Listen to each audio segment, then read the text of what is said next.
very heavy to me, but for the elephants, it might be just like this watch of mine. So collaring of one individual will give you an opportunity to understand the movement. So advising communities around there maybe to plant chili, because elephants don't like chili. So this is actually discouraging them from coming back to the people. So whenever they find a big chili farm, they'll just go back. Now, the Egyptian Space Agency is hosting experts from Ghana, Kenya, Sudan, Nigeria, Uganda, and the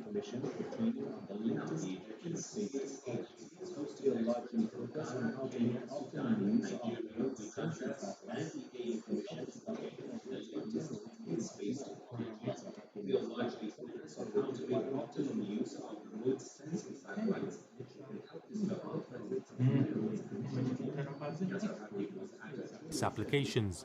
He's joined other experts from the continent to gain more experience and to share knowledge. I came here with specific focus on learning about the small satellites, the design as well as the subsystems. So my team, we have been working with 4 people from different countries to design the electrical power subsystem, which we have done from the schematics to the designing and the simulation. It's an open learning process that our colleagues from Egypt have actually shared with us the heritage that they have flown some missions to space. This course is one of several that take place all year round at the Egyptian Space Agency. We have 16 trainees who stay for 15 days. During the first 3 days, they take theoretical learning and they are then divided into groups. Each group makes a small project in space technology, and this way they have practical training which they can adapt in their countries when they go back. We will give each country an educational satellite. What we hope is that countries that do not have a space lab would be able to establish one by the trainees who studied here. Scientists are taught how to assemble satellites. They also learn how to make use of satellite parameters for sustainable development purposes. The satellites we send are not only for studies, but we take images of Earth to help us discover natural resources, underground water and oil, or arable land. After image processing and remote sensing, we can sell these images to the Ministry of Petroleum, Ministry of Agriculture, and Ministry of Irrigation. They all benefit from it. The Ministry of Aviation and Transport also benefit from the weather space monitoring signal for air flights and transport safety. The courses here in Cairo for the Space Agency are a good example of how African countries can cooperate together and work on a collective advancement and development in one of the most sophisticated and costly sectors. And Egypt is advocating such a role with its extensive experience in space technology. I believe that Egypt has the platform to help us to get to the level we want to get to in space technology. Africa has the capital, they have the brains, they only need encouragement to be able to go ahead. I believe that if Africa is able to come together, they are able to even go ahead more than what the other countries are doing. So what we need is to come together. The North African country is planning to expand these courses further after it was chosen by the AU to host the headquarters of the African Space Agency. Yasser Hakim for CGTN, Cairo.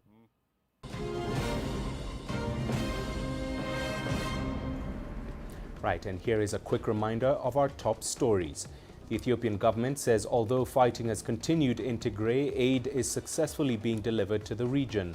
According to the spokesperson of the Office of the Prime Minister, over the last few days alone, 277 trucks of humanitarian assistance have entered Tigray. Press Secretary Bilen Seyum said more than 10 different international aid organizations and UN agencies are actively engaged. Zambians have been casting ballots for presidential and parliamentary elections. The Thursday polls, which began at 6 a.m. local time, were preceded by a tense campaign period in the midst of major economic challenges and the coronavirus pandemic. The incumbent President Edgar Lungu and longtime rival Hakainde Hichilema are the expected frontrunners in the presidential race. And South Africa's President Cyril Ramaphosa has admitted that the wealthy Gupta family's influence over appointments in government and state-owned entities was not detected or addressed until it was too late. Ramaphosa says leaders were caught off guard by the fact that the Guptas were friends with the then leader of the governing ANC, Jacob Zuma. Ramaphosa is appearing before the State Capture Commission. Well, let's now go to Ramanyang for the latest business news. Thank you very much, Mahia. Here's what's coming up in business. The oil production cartel OPEC is forecasting a strong recovery in global oil demand this year and in 2022, despite a surge in COVID cases. And Ghana's mobile money growth is accelerating financial inclusion in the West African economy. Business in Africa is at the crossroads, where opportunity meets innovation, where profitable new markets collide with global trends.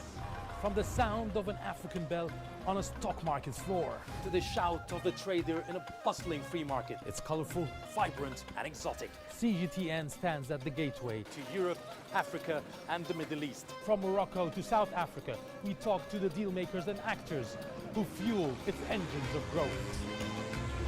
Only on CGTN.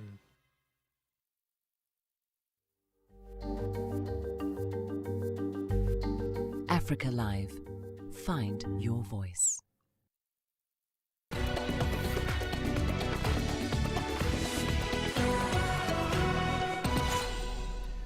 Let's start in the world of energy. The oil production cartel OPEC is sticking to its forecast of a strong recovery in global oil demand this year and further growth in 2022. And that is despite concerns about the spread of the Delta variant of COVID-19, which has weighed on prices and oil demand. In its monthly report, the cartel raised its forecast for 2022 output from rivals, including U.S. shale producers. Now, if that does happen, it could potentially be a headwind for the efforts of the group and its allies to try and balance supply and demand while also clearing a backlog of supply. In its August oil market outlook, OPEC forecasted oil demand will go up by nearly 5.95 million barrels a day this year. That's pretty much unchanged compared to July's forecast. Its 2022 forecast was also mostly unchanged, with the group expecting oil demand to go up by about 3.3 million barrels of crude a day. Brent crude futures are trading above $71 a barrel after that report was released. Into the world of cryptocurrencies now. Hackers behind one of the largest crypto heists ever have returned more than a third of the $613 million worth of digital coins that they stole. The cybercriminals apparently exploited a vulnerability in Poly Network. It's a platform that looks to connect different blockchains so that they can work together. Poly Network disclosed that attack on the 10th of August, and they asked to establish communication with the hackers, urging them to return these stolen assets. This latest attack comes as losses from theft, hacks, fraud related to decentralized finance has hit an all-time high. And that in turn is raising the risk of both investing in the sector, it might be a deterrent for newcomers, and also regulators taking a much closer look at the world of cryptocurrencies. On to Zimbabwe now. The country's poultry production in 2021 is forecast to rebound from a decline in 2020. Output is estimated to go up to over 156,000 tons, up 5% year on year. That's according to the country's finance minister, Mtolinkube. Official data shows a 2.5% reduction in the volume of day-old chicks produced in the country at about 71.4 million birds. And that in turn translated to a drop in meat production, at least as far as poultry is concerned, by a similar margin. Local poultry farmers in Zimbabwe, particularly small-scale farmers who account for majority of poultry output, have been urged to strengthen biosecurity measures in order to prevent any possible outbreak of avian influenza in the country. On to Ghana now. The West African oil, gas, gold and cocoa producer is one of the fastest growing mobile money markets in the world. Last March, it was the first African state to roll out a universal QR code to allow merchants to make and receive payments. CGTN's Nabil Ahmed-Rufai now explores what the future holds for the country's nearly 15 million mobile money users. Owen Obodai does not worry when people want to buy an appliance from his shop and do not have cash. He has signed up for a mobile money system which allows customers to make payments by transferring money from their mobile phone onto his. When people use mobile money to pay, it makes it easier for me. I don't need to hold cash around. Mobile money transaction was introduced in Ghana in 2009. It took a couple of years to be accepted in the country due to lack of regulation by Ghana Central Bank. Now, nearly 15 million people are registered with the service, which has made it more convenient to deposit and transfer money, unlike going to the bank. The point of inflection happened at the point where the guidelines and the regulations came in. And I think another good thing also that happened was that Bank of Ghana, the regulator, was very collaborative in, coming up with the guidelines and coming up with the regulations to the point where the Payment Systems and Services Act was passed in 2015. 3 telecommunications networks operate mobile money services in Ghana. MTN has the largest share of subscribers of nearly 10 million. Ghana Central Bank says mobile money transactions have hit nearly $80 billion in the first half of this year.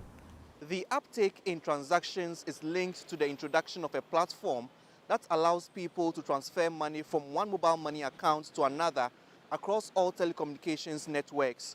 Other platforms have also been created by fintechs, which allow people living abroad to send remittances to their relatives in Ghana through their mobile money accounts. Analysts say more innovations are needed to boost mobile money services in Ghana. I believe that the future for mobile money is very bright.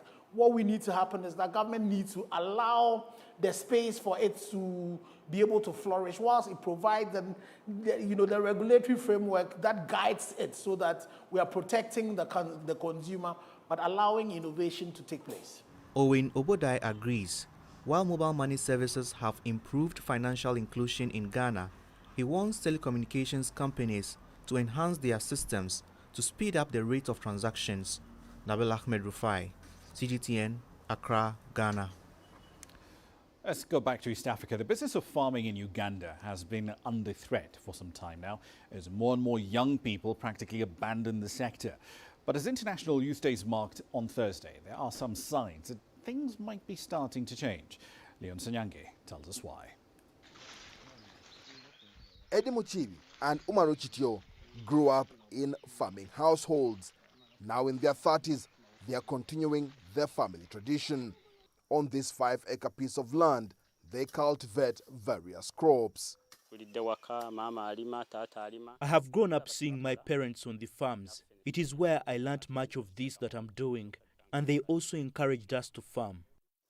According to the Ministry of Agriculture, Animal Industry and Fisheries, the agricultural sector is becoming more attractive for young people.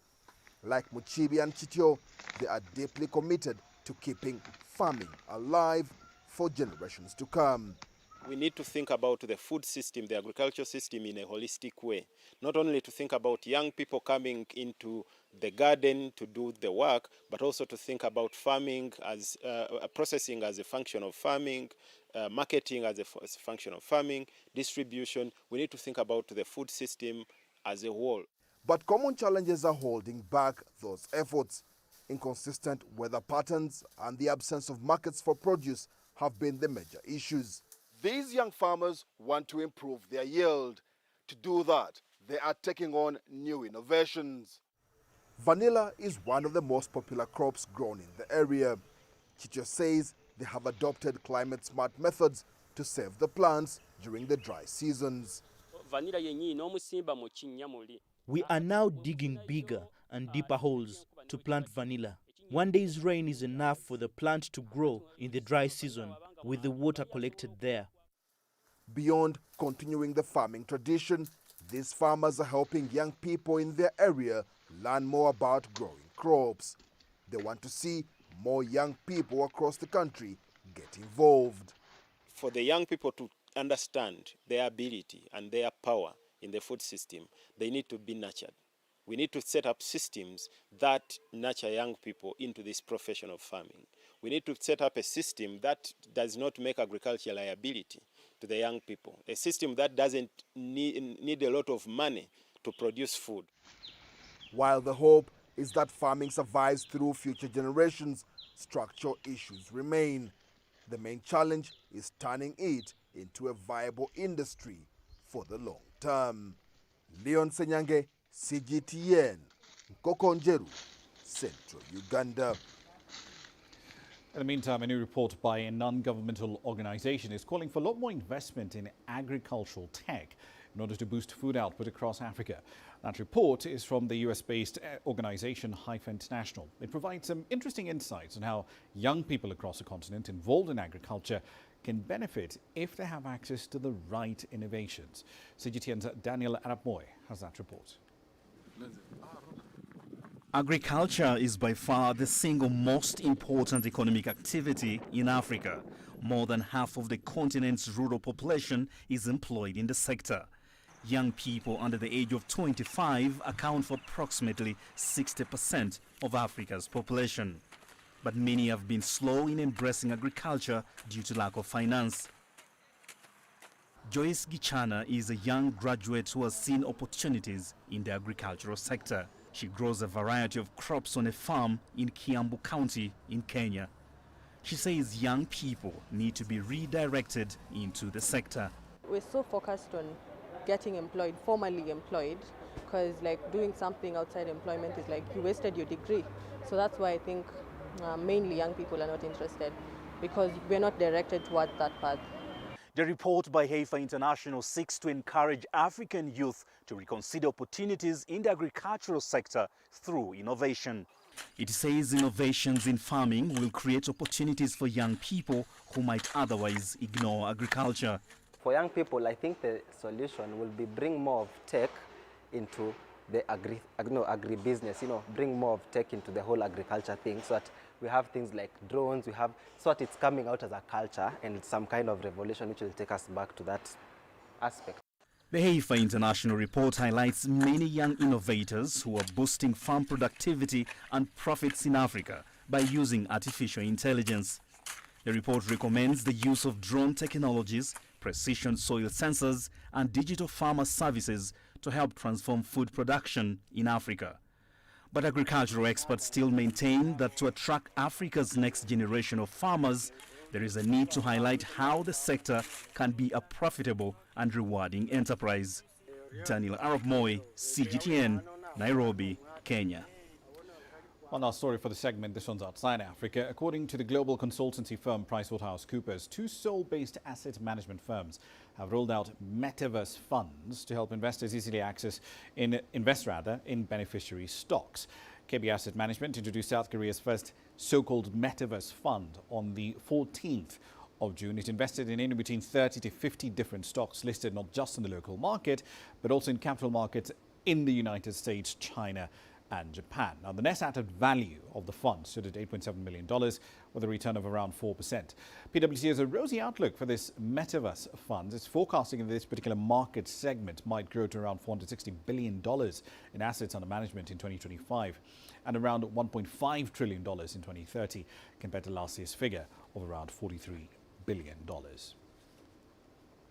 I'll leave you there for the time being, but I'll be back at the top of the hour. In Global Business, we'll go back to that business of oil. We'll be analysing why OPEC is essentially sticking to this rosy forecast, this bull case, if you will, of a strong recovery in oil demand, despite all the concerns being raised by the spread of the Delta variant of COVID-19 and how that is eroding oil demand in key markets. Plus, on top of that, why is the White House asking OPEC to raise output when the US is the biggest oil producer in the world? We'll explore that and plenty more from the oil markets in London at the top of the hour. See you then. For now, back to Mahia. Rama, thank you very much. Well, here's what's coming up in the sport. Fans of Esperance de Tunis welcome the signing of Radi Jaidi as the new head coach of the club. First celebrated as a liberator, Colonel Muammar Gaddafi dominated Libya's politics for 4 decades. During his rule, he became a highly divisive figure. لأن الواقع اللي كانت عايشته بلدي كان في حاجة إلى تغيير.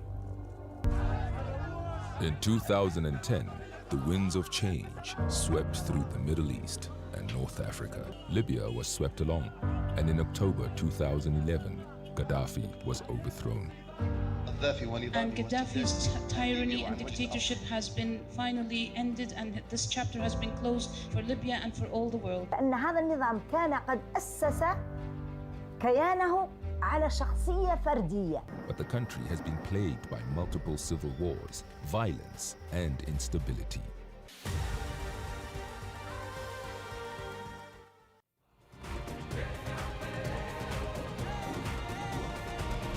Africa Live. Find your voice.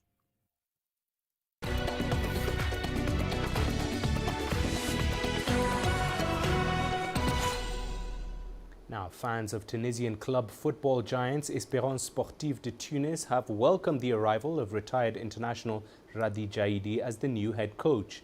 The former Tunisia captain was assistant coach for Cercle Bruges in Belgium before signing for Espérance. CGTN's Adnan Shawashi brings us more. Retired Tunisia captain Radi Jaidi, who featured in the English Premier League for Bolton Wanderers FC, has returned home to coach African giants Espérance Sportive de Tunis. It will be his biggest coaching job so far, after being in charge of US second-tier side Hartford Athletic and serving as an assistant coach for Cercle Bruges in Belgium. It's a pleasure to be back in Espérance. I'm very excited and grateful to Espérance for its support throughout my career as a player. Now it's high time for me to give back to Espérance Sportive de Tunis. This is my family and it needs me. Hopefully, we'll agree on a common vision and work together to pull the club forward. The 46-year-old retired professional is the holder of the UEFA Pro license, the highest coaching badge in Europe. Much respected at home, his return is seen as a big motivation for Tunisian local football. Radi Jaidi is a Tunisian coach who gave too much to Tunisian football. He's the ambassador of Tunisian players and coaches abroad. He played in the Premier League, which is the most difficult football league in Europe, and now has the best diplomas. However, football fans here want results. The new coach says he's ready for the challenge and urged fans to be patient. Hundreds of fans attended Radi Jaidi's first training session as head coach of the Blood and Gold club. We hope to see a stronger team with the new coach. We want Espérance to always be on the podium and win titles in the next seasons. Espérance should play to win. The Espérance fans are not patient. We are expecting the best African and world titles from our club. Our club has made a good choice. We thank the former coach for his achievements and encourage Jaidi to lead Espérance to new victories. The new head coach declared that his objective is to prepare the players physically and mentally and to reorganize EST's football management. Jaidi added that these conditions are necessary in order to win the domestic league and CAF Champions League title. Football analysts say Radi Jaidi was appointed after Espérance reached an agreement with former head coach Mouin Chabeni, who won with the Blood and Gold team several domestic titles as well as 2 CAF Champions League titles in 6 months. Adnan Shawishi, CGTN, Tunis. Arsenal head coach Mikel Arteta